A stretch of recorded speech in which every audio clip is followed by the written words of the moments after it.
আমি মোহাম্মদ খোরশেদ আলম ভূঁইয়া ২৫০০ যুবদলের সদস্য সচিব এর দায়িত্ব পালন করছি। আমি বিগত ফ্যাসিস্ট আমলের যে আন্দোলন সংগ্রাম নজরুল ইসলাম আজাদ সাহেবের নেতৃত্বে তারেক রহমানের ডাকে করেছি। আমরা যে আন্দোলন সংগ্রাম করেছি, আন্দোলন সংগ্রাম করতে গিয়ে আমার ২০টার উপরে রাজনীতি মামলা আছে। আমাকে ধরতে গিয়ে আমাকে না পেয়ে আমার ছোট ২ ভাইকে ধরে নিয়ে গেছে। আমার বাবাকে মামলা দেওয়া হয়েছে। আমার ছোট ২ ভাইয়ের নামে একাধিক মামলা আছে। আমরা রাজনীতিটা করেছি শহীদ জিয়াউর রহমান আদর্শে, জননেতা তারেক রহমানের কথায় অনুপ্রাণিত হয়ে জননেতা নজরুল ইসলাম আজাদ সাহেবের নেতৃত্বে আন্দোলন সংগ্রাম করতে গিয়ে অনেক নির্যাতনের শিকার হয়েছি। কোনো ব্যবসা বাণিজ্য করতে পারি নাই। আমাদের যে বাড়িঘরে হামলা হয়েছে, আমাদের উপর আক্রমণ করা হয়েছে, আমার ছোট ভাইকে মারা হয়েছে। ধরে আওয়ামী লীগ, ছাত্রলীগ, যুবলীগ মারছে, তারপর ওকে ধরে এনে আবার থানায় পুলিশ দিয়ে মারানো হয়েছে। তারপরে ওকে ১০ দিনের রিমান্ড নিয়ে অত্যাচার করেছে। তাও এত অত্যাচারের পরও আমরা এই দলটাকে ভালোবাসি, দলকে ভালোবাসি। রাজনীতিটা করি নেশায়, পেশা হিসাবে নয়। কিন্তু এই রাজনীতি করতে গিয়ে ব্যবসা বাণিজ্য সব কিছু আমার ধ্বংস হয়ে গেছে। তারপরও রাজনীতিটা ছাড়ি নাই, রাজনীতিটা করেছি। এই ফ্যাসিস্ট আমলের পরে যখন আমাদের জননেতা তারেক রহমানের নেতৃত্বে সারা বাংলাদেশে এই ফ্যাসিস্ট সরকার পতন হয়েছে, তারপর থেকে তারেক রহমান এই দেশ রাষ্ট্র কাঠামো মেরামতের জন্য যে ৩১ দফা দিয়েছে, এই ৩১ দফা আমরা ২৫০০-এর জনগণের নেতা, জননেতার নেতা নজরুল ইসলাম আজাদ সাহেবের নেতৃত্বে আমরা এই ৩১ দফা ২৫০০-এর প্রত্যেকটা ইউনিয়নে গিয়ে আমি নিজে গিয়ে নেতাকর্মীদের নিয়ে ঘরে ঘরে পৌঁছে দিচ্ছি। কারণ হচ্ছে আমাদের বিএনপি সরকার আগামীতে ইনশাল্লাহ জনগণ যদি ভোট দিতে পারে, ভোট দিয়ে যদি জনগণ আপনার বিএনপি সরকারকে প্রতিষ্ঠিত করে বা ক্ষমতায় আনে, তাহলে আমাদের দেশ কিভাবে চলবে, এই জন্য আমাদের জননেতা তারেক রহমান ৩১ দফা দিয়েছেন। আমরা ৩১ দফার যে ৩১টা দফা আছে, প্রতিটা দফা কল্যাণকর দেশের জন্য, জনগণের জন্য। এই দফাগুলি আমরা জনগণের কাছে হাতে কলমে বুঝাচ্ছি। আমরা ইনশাল্লাহ ব্যাপক সাড়া পাচ্ছি। কারণ জনগণ আগে ভোট দিতে পারে নাই। এই জন্য জনগণের মধ্যে অনেক আক্ষেপ, অনেক দুঃখ, অনেক কষ্ট। তবে আমরা দেখেছি সাধারণ জনগণ তারেক রহমানকে ভালোবাসে। আর আমাদের ২৫০০-এর নেতা, জননেতা নজরুল ইসলাম আজাদ সাহেবকে ভালোবাসে। আমি নজরুল ইসলাম আজাদ সাহেব ব্যাপারে ২-১টা কথা বলতে চাই। কারণ উনি এই ফ্যাসিস্ট সরকারের আমলে যে নির্যাতনের শিকার হয়েছেন, উনি অনেকবার জেল খেটেছেন, উনি অনেক মামলার আসামি হয়েছেন, ওনার বাড়িঘরে অনেক অত্যাচার করা হয়েছে। লাস্ট মুহূর্তে ওনাকে মেরে ফেলার জন্য এই ফ্যাসিস্ট সরকারের প্রধানমন্ত্রী শেখ হাসিনা ওনাকে মেরে ফেলার নির্দেশ দেওয়া হয়েছিল। তারপরও তিনি কিন্তু দমেন নাই, তিনি কিন্তু আমাদের নিয়ে আন্দোলন সংগ্রাম করেছেন। আপনারা জানেন সে ২৯শে অক্টোবর আমরা যে আন্দোলন সংগ্রাম, যে প্রোগ্রাম করেছি সারা বাংলাদেশে এটা নজিরবিহীন হয়ে রয়েছে। ওই আন্দোলন সংগ্রামের পরে আমাদের উপর কিন্তু অত্যাচার আরও বেড়েছে, কিন্তু আমরা কখনো দমিয়ে যাইনি। নির্বাচন হওয়ার আগে যখন কারফিউ জারি করা হলো, তখন আমাদেরকে নজরুল ইসলাম আজাদ সাহেব বলেছে যে কোনো মূল্যে আমার এই কারফিউ ভাঙতে হবে। আমরা এই সারা বাংলাদেশের মধ্যে সর্বপ্রথম ২৫০০-এর জনগণ, নেতাকর্মী আমরা এই কারফিউ ভেঙে দিয়েছি। আমরা কিন্তু আন্দোলন সংগ্রাম করেছি। আজকে যে সময় আসছে, এই জনগণের যদি আপনার জনগণের কাছে আমরা যাই, জনগণ বলে আমরা ভোট দিতে পারি নাই। এই ভোটের অধিকার প্রতিষ্ঠা করেছে আমাদের জননেতা তারেক রহমান। তারেক রহমানের জন্য সাধারণ জনগণের যে ভালোবাসা, যে শ্রদ্ধা, এটা দেখে আমরা অনেক অনুপ্রাণিত হই। কারণ আমাদের নেতাকে ভালোবাসলে, আর নেতার যে ৩১ দফা, এই দফাগুলি সবাই পড়ে, যারা পড়ে না আমরা পইরা বুঝাই দিচ্ছি। যারা আমরা বৃদ্ধ বয়সের বা বাড়তি বয়সে যারা আছে, ওরা তো অনেক খুশি যে যদি তারেক রহমান এভাবে দেশ চালায়, তাহলে এই দেশটা অনেক সুন্দর দেশ হবে, সমৃদ্ধ দেশ হবে। অনেকেই আপনারা জানেন তারেক রহমান একটা ফ্যামিলি কার্ডের কথা বলেছেন। এটা হচ্ছে অনেক অনেক অনেক একটা ভালো জিনিস, অনেক সওয়াবেরও জিনিস। কারণ বৃদ্ধ বয়সে আমরা যখন বিয়ে শাদী করি, তাহলে অনেকে মা বাবার খবর নেই না। তো মা বাবা অনেক দুঃখে কষ্টে অনেক ওষুধ খেতে পারে না, নির্যাতিত খাইতে পারে না, অনেক কষ্ট করে। অনেকের বাপ মাকে বৃদ্ধাশ্রম পাঠায় দেয়, অনেকে মানুষের অবহেলার শিকার হয়। আমরা এই কথা যখন মানুষের কাছে বলি, মানুষ তখন কান্না করে বলে জননেতা তারেক রহমানের দোয়া করে।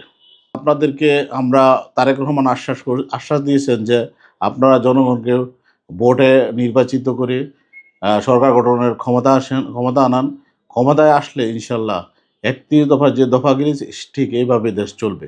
আমরা চাই যে নির্বাচনের তারিখ ঘোষণা করেছে এর মধ্যে নির্বাচন হয়ে যাক, তাহলে আমাদের দেশ শান্তি হবে, একটা সুন্দর সমৃদ্ধশালী দেশ প্রতিষ্ঠিত হবে। আমাকে অনেক লোভ দেখিয়েছিল সাবেক এমপি ইসলাম বাবু ও তার নেতাকর্মীরা। তখন আমি ওই লোভে পড়ি নাই, কারণ আমি শহীদ জিয়ার আদর্শের এই দলটা করি। তারেক রহমানকে অনেক ভালোবাসি, জননেতা নজরুল ইসলাম আজাদ সাহেবকে অনেক ভালোবাসি। আমি এই দলের আদর্শে আদর্শিত হয়ে কোনো লোভ লালসায় আমি পড়ি নাই। তারপর থেকে আমার উপর অনেক অত্যাচার করা হলো। আমাকে বাড়িতে তো আমি থাকতে পারি নাই। আমি আজকে প্রায় এই ১৪ বছর হবে আমি বাড়ির বাইরে। আমার যখন প্রথম একটা ছেলে হয়েছে, ছেলেটা যখন ১.৫ বছর, ২ বছর, ২.৫ বছর, তখন আমি তো বাড়ি থাকতে পারি নাই। বাড়িতে না থাকার পরে আমার ছেলে যখন আমাকে ডাকতো, কান্না করতো, তখন আমার ছেলের কান্না দেখে আমার মা, বাবা, আমার বউ, ভাইয়েরা সবাই কান্না করতো। তারপরে আমার সবচেয়ে কষ্ট লাগছে ওই সময় ২৯শে অক্টোবর, ২৯ তারিখে ২৯শে অক্টোবর মাসে যে আমরা আন্দোলন সংগ্রাম করেছি, ওইখানে পুলিশের উপর হামলা হয়েছে, আমাদের উপরও হামলা হয়েছে। আমরা যখন ওই মামলায় আমাদেরকে পুলিশ হত্যা মামলা দেওয়া হয়েছে আজাদ সাহেব সহ। ওই মামলার মধ্যে আমার বাবা, আমার ছোট ২ ভাই, তাদের সুদ্ধা দেওয়া হয়েছে। তখন আমরা ওই সময় আওয়ামী লীগের অত্যাচার ছিল অনেক প্রখর। আমরা কোনো দিকে কোথায় আছি না আছি অনেক করা হয়েছে, তো কিন্তু আমাদেরকে পায় নাই বা অ্যারেস্ট করতে পারে না, কারণ তারেক রহমানের কথা ছিল অ্যারেস্ট হওয়া যাবে না। আমরা বিভিন্ন পন্থা অবলম্বন করছি। আমার কষ্টের কথা মনে হয় যখন তখন আমি মনে করেছি আমি মনে হয় ব্যর্থ একটা ছেলে, কারণ আমার জন্য আমার বাবা মামলার আসামি হয়েছে, আমার ভাই ২ ভাই আসামি হয়েছে। আমার বাবাকে যখন আমি ফোন দেই, তখন আমার অনেক খারাপ লাগছে। তখন ফোন দিছি, ফোন দেওয়ার পরে আমার বাবা বলতেছে যে, আমি লিখছি, "বাবা তুমি কেমন আছো?" বাবা বলতেছে, কয়ে, "বাবা আমি তো ভালো আছি, তুমি ভালো আছো কিনা?" তখন আমি বললাম, "বাবা আছি ভালো।" তোমার জন্য তো আমি তো অনেক বিপদ।" কয়, "না, আমার কিচ্ছু হবে না। কিন্তু তুমি যেই কাজে আসো, যেই দল করো, দলের সঠিকভাবে কাজ করো। ইনশাআল্লাহ আমাদের কিছু হবে না। আমাদের সুসময় একদিন আসবে।" তখন আমি আমার বাবার কথা শুনে আমার কাছে অনেক খারাপ লাগছে। আবার অনেক আনন্দে আমি হাসছিও। কারণ ওই সময় চোখে জল আসছে, আবার হাসিও আসছে। কারণ কাঁদছি বাবার কষ্ট শুনে, আবার হাসি যে বৃদ্ধ বয়সে বাবা আমাকে উৎসাহিত করতেছে। তখন রাজনীতির প্রতি আরও আমাদের শ্রদ্ধা ভালোবাসা জেগে উঠল। তখন আমি যখন নজরুল ইসলাম আজাদ সাহেবের লগে যোগাযোগ করলাম, উনি আমাকে বলতো যে, "তোমার বাবা তোমার চেয়ে বেশি সাহসী।" আর আজাদ সাহেব সবসময় আমাদেরকে সাহস দিত। ও এমন একটা ব্যক্তি, এমন একটা নেতা আমি হয়তো দেখি নাই আর। ওকে যখন আমরা আন্দোলন সংগ্রামে অনেক সময় আমাদের যে পাঁচরুখী যে আন্দোলন সংগ্রামটা হইতো, আমরা অনেক সময় না করতাম যে, "আপনার আসা দরকার নাই। এখন তো অনেক ঝামেলা হইতেছে, গুলি হইতেছে, হইতেছে।" উনি তখন বলছে, "ঠিক আছে দেখতেছি।" উনি কি করতো? অ্যাম্বুলেন্স দিয়ে আসে পড়তো। তখন আমরা যখন বলতাম, তো বলে, "এখন তোমরা আন্দোলন করবা, আমি নেতা, আমি যদি তোমাদের সাথে না থাকি, তো এই নেতা আমি হতে চাই না।" তো আমি বলব, আজাদ সাহেব এই আন্দোলন সংগ্রামে করতে গিয়ে অনেক কষ্ট করেছেন। তারপরও আমাদের নেতাকর্মীকে ধরে রেখেছেন। আজকে যে বিগত এই ১৬-১৭ বছর উনি আমাদের রাজনীতিতে যারা মামলা হামলার শিকার হয়েছেন, উনাদের ব্যয়ভার, পারিবারিক যদি কোনো সমস্যা হইছে, উনাদেরকে পারিবারিক সমস্যা দেখেছেন। আপনারা জানেন ২৫০০-এর একটি ছেলে দুপ্তরা ইউনিয়নের সাংগঠনিক সম্পাদক আওয়ামী লীগ ধরে নিয়ে মেরে ফেলেছে। আমাদের এক বাবুল ভাই মেরে ফেলেছে।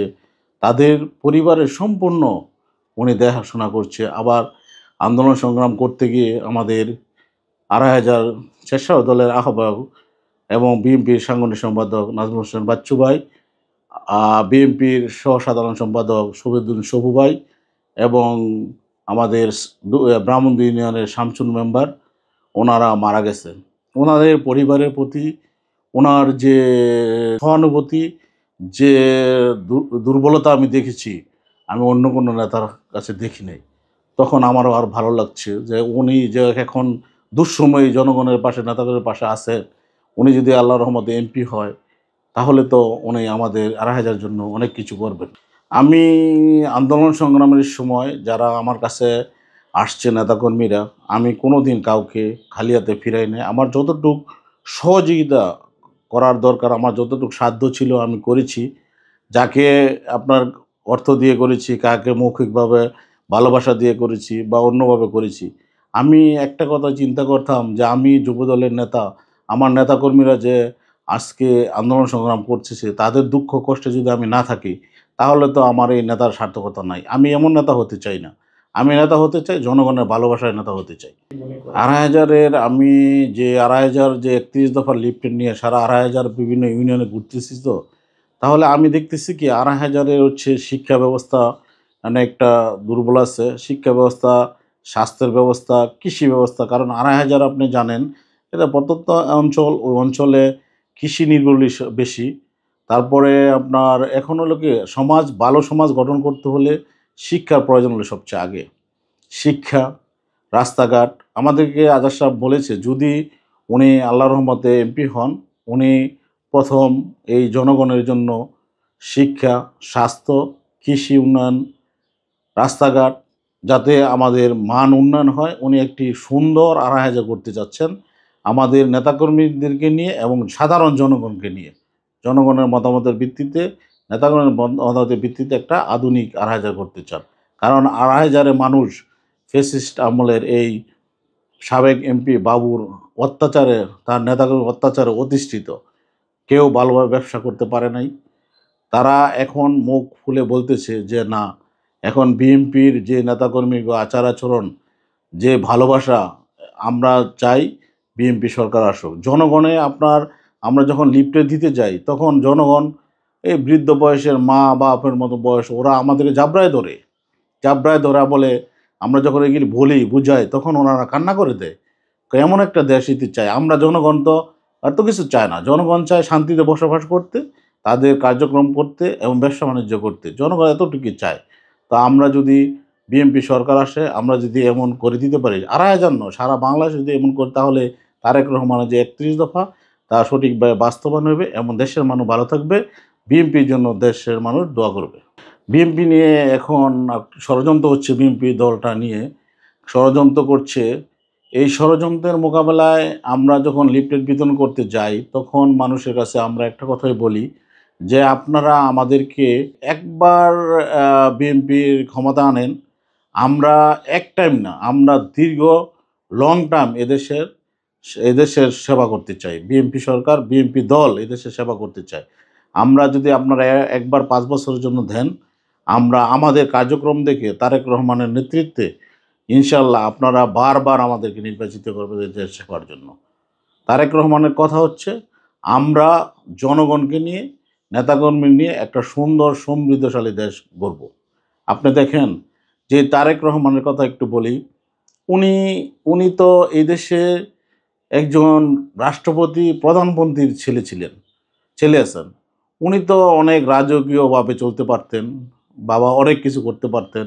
ওনাকে, ওনার পরিবারকে আপনার এই অনেক অফার দেওয়া হয়েছিল, ওনাকে লাইফটা অনেক কিছু দেওয়া হবে, কিন্তু ওনারা তো ওই নেন নাই। কেন নেন নাই? ওনার দেশপ্রেম আছে, ওনার দেশের প্রতি অনেক মায়া মোহব্বত, জনগণের প্রতি অনেক মায়া।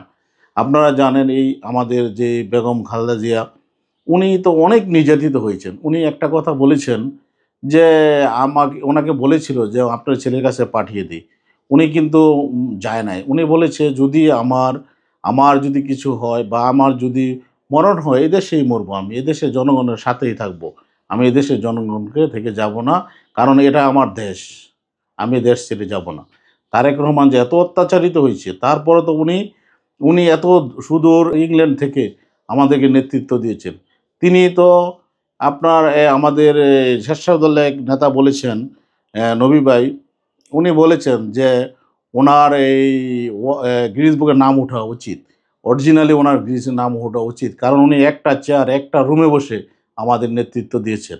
ওনাকে যত দেখি ততই ভালো লাগে।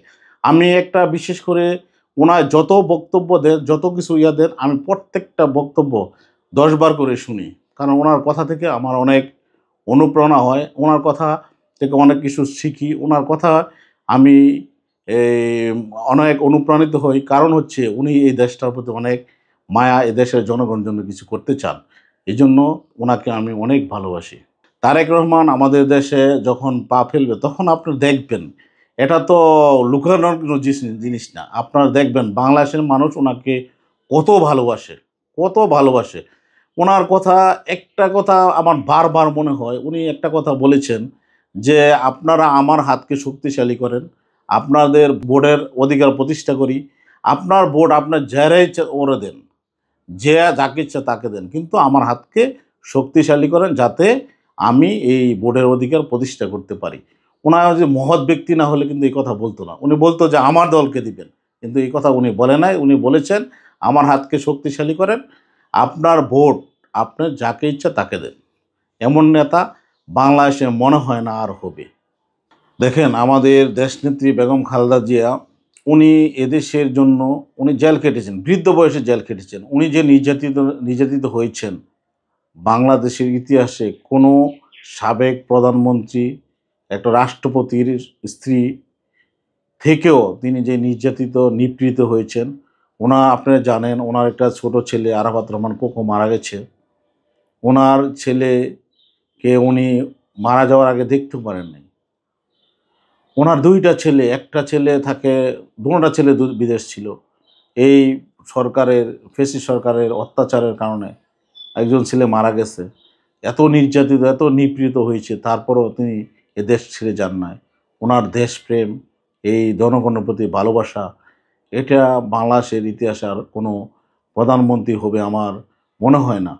আপনারা দেখেন এই ফ্যাসিস্ট সরকারের আমলে এই শেখ হাসিনা, আওয়ামী লীগের প্রধানমন্ত্রী, ওনার যারা নেতাকর্মী ছিল, ওনার ছেলে-মেয়ে সবাই মিলে, ওনার পিয়ন সুদ্ধা সবাই মিলে এ দেশটাকে লুটপাট করে শত, শত, লাখ, লাখ কোটি, শত, শত কোটি টাকা এদেশ থেকে পাচার করে নিয়ে গেছে। যে টাকা নিয়ে গিয়েছে, এই টাকা যদি বাংলাদেশে থাকতো, আমাদের দেশ হয়তো অনেক উন্নত দেশ হইতো। কারণ আমাদের দেশের উন্নয়ন হইতো। এই টাকা ওরা বিদেশে নিয়ে ওদের লাইফস্টাইল ওরা পরিবর্তন করেছে। সাধারণ জনগণকে তারা কখনো চিন্তা করে না। আপনি দেখেন সাবেক সরকারের প্রধানমন্ত্রী এত দেশপ্রেম, এত কিছু দেখাইছে, কিন্তু উনি তো পালিয়ে গিয়েছেন। আমাদের দেশনেত্রী বেগম খালেদা জিয়া তো এ দেশ ছেড়ে চলে যান নাই। উনি বলেছেন, "এদেশে আমার সব। এদেশ ছাড়া আমার যাওয়ার কোনো জায়গা নাই।" ওনার ছেলে জননেতা তারেক রহমানের কথা একটাই, "যে কোনো মূল্যে হোক এদেশের জনগণের ভাগ্য উন্নয়ন করতে হবে, এদেশের মানুষের জন্য কাজ করতে হবে, দেশের জন্য কাজ করতে হবে।" আর আমি একটা কথা বলি কি, অনেকে আমাদের এলাকায়, আমাদের উপজেলায় মনোনয়নের প্রার্থী আছেন। আমার জননেতা তারেক রহমান বলেছেন, যে দলের জন্য নিবেদিত, যে আন্দোলন সংগ্রামে ছিল, নেতৃত্ব দিয়েছে, যিনি মামলা হামলার শিকার হয়েছেন, যিনি নেতাকর্মীদের দুঃসময়ে পাশে ছিলেন, আমার যার জনমত আছে, ওনাকে মনোনয়ন দেওয়া হবে। ইনশাল্লাহ আপনার যে গুণাবলী তারেক রহমান বলেছেন, জননেতা নজরুল ইসলাম আজাদ সাহেবের সবগুলি গুণাবলী গুণান্বিত। আমরা আশাবাদী ইনশাল্লাহ তারেক রহমান নজরুল ইসলাম আজাদ সাহেবকে মনোনয়ন দিবেন। নজরুল ইসলাম আজাদ সাহেব আগামী আমাদের ২৫০০ ধানের শীষের কাণ্ডারি হবেন। ইনশাল্লাহ আমরা নেতাকর্মীরা জনগণ মিলে ওনাকে বিপুল ভোটে আমরা ধানের শীষের মার্কায় জয়যুক্ত করব। এটা আমাদের ২৫০০বাসী ওয়াদা। কারণ ২৫০০বাসীর জন্য উনি অনেক কিছু করেছেন।